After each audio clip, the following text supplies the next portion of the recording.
Hello, friends, and welcome back to r/ProRevenge. And the award for Best Friend of All Time goes to a buddy of our OP, whose wedding had to be skipped for the reasons described in our first story. I want a refund for my free dental whitening.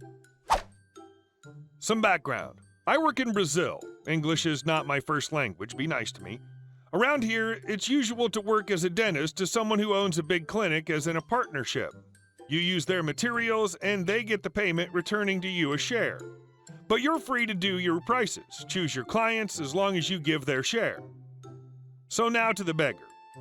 As soon as you graduate in dentistry, you received a curse, the beggary. Relatives, cousins, close friends, not so close friends, people that think you're their friend, all of them start to ask for dental cleaning, fillings, whitening for free. You charge your family? Come on, just this time, etc. I never do this kind of crap, but a friend of mine was about to get married and asked for some help to get better to the photos.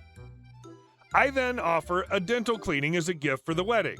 The procedure's done by applying the product in the office per 3 sessions, 3 separate dates. 2 sessions went fine, no problems at all.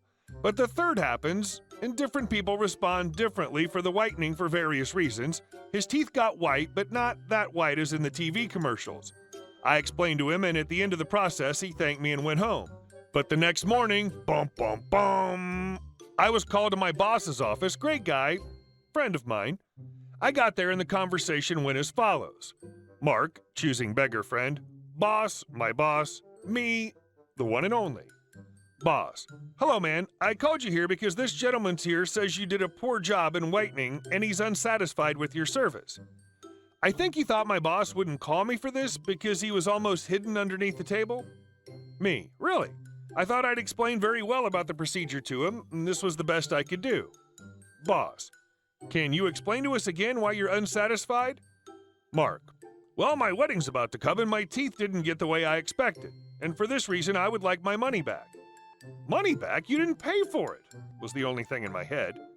Me, you want the money back? What do you mean by it? If you want, I can offer you a complimentary treatment for a better price, but I offer this treatment to you as a gift. It came from my payment. Mark, no it didn't. I pay for this and I refuse to pay a nickel more for anything. I want the money. My boss looked at me and I knew I was right because I generally don't upset any patient, and when I do, I work it out on my own. Boss, well, you really don't want to accept the offer of OP? Mark, no, I want the money and you'll give it to me. It's my right. Me, well, okay, no problem. Boss, please cancel the credit card transaction from the treatment and we're done here. I paid the part of the clinic on card. Our system registered the card of the payment for further consults, and therefore my card would receive the money back. Mark almost had a heart stop. Mark, no, I want the money back. I prefer that way. And the card's already canceled. Me, but it was in a credit card, so the payment will be canceled and you'll not need to take it out of your pocket. Mark, I don't want it like that. I want the money. Boss looked in the system, saw my name on the credit card info. We don't save PIN, just name and last 4 digits. Boss, sir, I look in the system and I'm canceling the transaction. The charge will not be done and you're fine to go. Mark, I didn't agree with this. I want the money. Give me the money or I'll sue you. I'll come back with the police. I looked Mark dead in the eye. Okay, go get them. We'll be waiting here.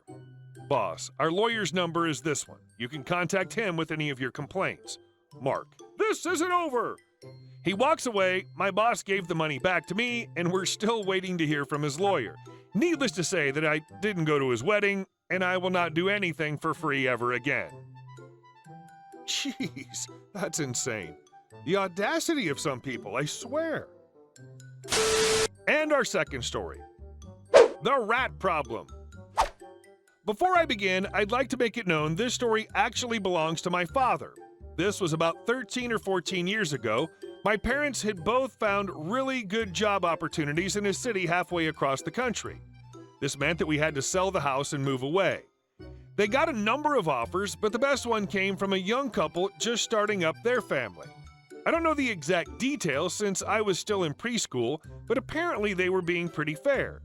That is, until they came to us with a rat problem. Essentially, they said they'd done some investigating and had seen evidence of rats around the property and wanted a few $1,000s off.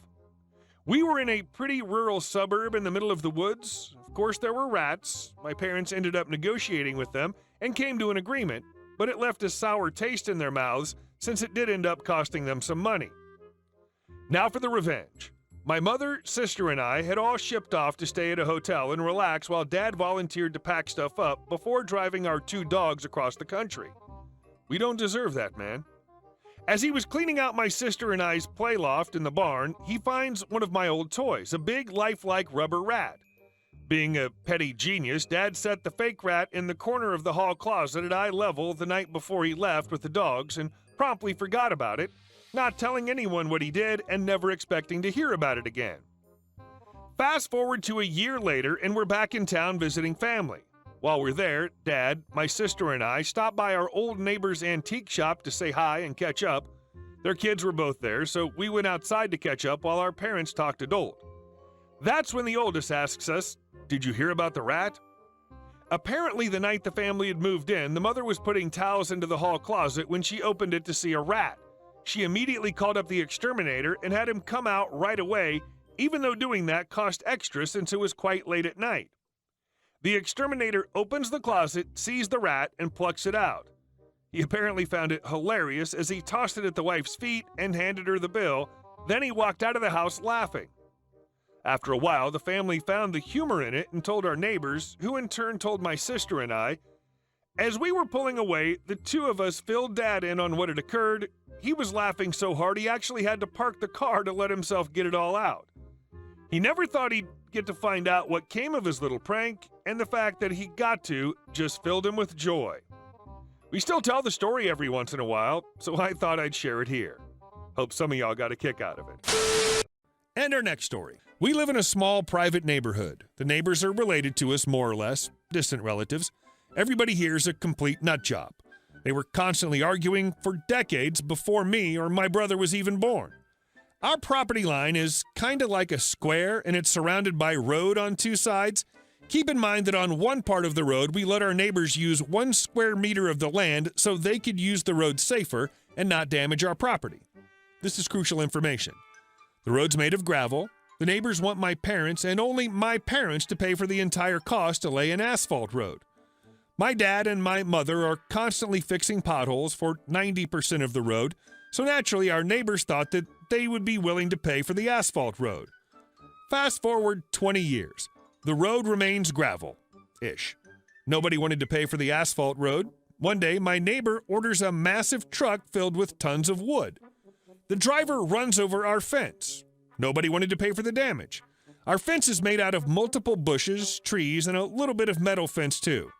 These plants were now completely destroyed and a part of the metal fence completely bent. We had to replant these plants and place a new metal fence. My father told me this was not the first time this happened, but actually the 3rd. I couldn't believe it when I heard this. So this is where the revenge begins. My father's a police officer in the department where they mostly handle fraud, drug busts, etc. He knows the law pretty well. He dug up the property line marker and placed plastic barrels filled with rocks on our property. In the next 6 hours, 3 of our neighbors came knocking on the door because they hit our plastic barrels filled with rocks. They were angry and wanted to call the cops, but they never did, because everybody knew that little part of land was still our property. One neighbor in particular threatened my dad that he would throw a effing pickaxe at my father's back. Over the period of 1 year, these neighbors hit the barrels so much with their cars, the barrels are now worthless. My dad was furious. He changed his petty revenge into ProRevenge. He cut some wood to use it as a mold. He bought cement, sand, metal poles, and one peaceful afternoon, my father and I cemented that whole part of the land and placed some lovely flowers on top. So when they hit the concrete, they could smell our flowers of victory/defeat. And our last story. Entitled father makes foolish excuses for his son's multiple felonies. I owned a 94 Saturn SC1 at the time. I loved the car and even had vanity plates of my favorite band. Anyway, one night, I was going to meet a friend at IHOP for some coffee and conversation. It was kind of late, around 9 p.m., when I walked out into the parking lot of my apartment complex, and my baby was gone. I immediately called 911 and reported it stolen. I was so shaken. Nothing like that had ever happened to me, and honestly, I didn't know what to do. My friend made a detour from IHOP and came over to see if there was anything he could do to help. He couldn't. And I was so upset I'd become an irritable bee, so I asked to go home. Besides, my brother was staying with me at the time, and he was better at providing comfort and a distraction anyway. A couple hours pass, and I get a call from a police station about half an hour away. They found my car. I couldn't believe it. We rushed to the station, where we were escorted to a little room. They asked me a ton of questions like, did you loan the car to anyone? No, I did not. Was it unlocked? No. Did you leave the keys in it? No, someone stole it, dudes.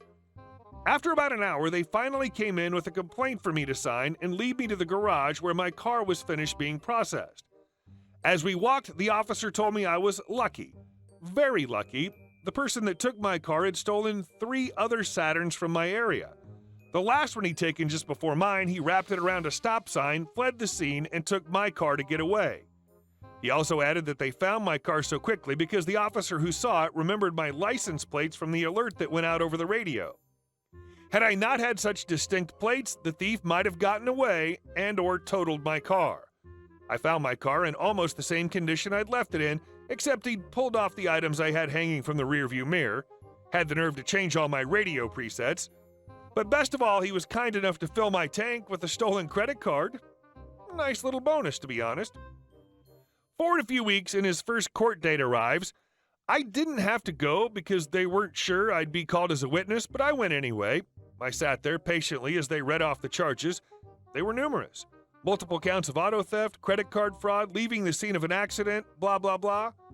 When they asked how the defendant would plead, his father stands up and whines, "My son has ADHD. He doesn't know what he's doing is wrong. He has no control over his actions. He's innocent."